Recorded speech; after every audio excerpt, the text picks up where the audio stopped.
आपको बताएं कराची के शहरी लुटेरों के निशाने पर हैं। नॉर्थ कराची में डकैतों की फायरिंग से बाप बेटा जख्मी हुए हैं। दोनों को डकैती मुजाहिमत पर फायरिंग का निशाना बनाया गया है। 24 साला शाहनूर हैं और 60 साला मोहम्मद आलम अस्पताल मुंतकिल कर दिए गए हैं। अफसोसनाक वाक़या रिपोर्ट हुआ। कराची के शहरी लुटेरों के निशाने पर हैं। बार बार इस तरह की इतलात मौसूल होती हैं। आए रोज़ ऐसे वाक़यात रिपोर्ट होते हैं। नॉर्थ कराची में डकैतों की फायरिंग से बाप बेटा जख्मी हो गए हैं।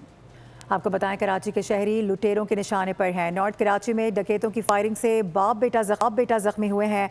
दोनों को डकैती मुजाहिमत पर फायरिंग का निशाना बनाया गया है। 24 साला शाहनूर हैं और 60 साला मोहम्मद आलम अस्पताल मुंतकिल कर दिए गए हैं। अफसोसनाक वाक़या रिपोर्ट हुआ। कराची के शहरी लुटेरों के निशाने पर हैं। बार बार इस तरह की इतलात मौसूल होती हैं। आए रोज़ ऐसे वाक़यात रिपोर्ट होते हैं। नॉर्थ कराची में डकैतों की फायरिंग से बाप बेटा जख्मी हो गए हैं। आपको बताएं कराची के शहरी लुटेरों के निशाने पर हैं। नॉर्थ कराची में डकैतों की फायरिंग से बाप बेटा जख्मी हुए हैं। दोनों को डकैती मुजाहिमत पर फायरिंग का निशाना बनाया गया है। 24 साला शाहनूर हैं और 60 साला मोहम्मद आलम अस्पताल मुंतकिल कर दिए गए हैं।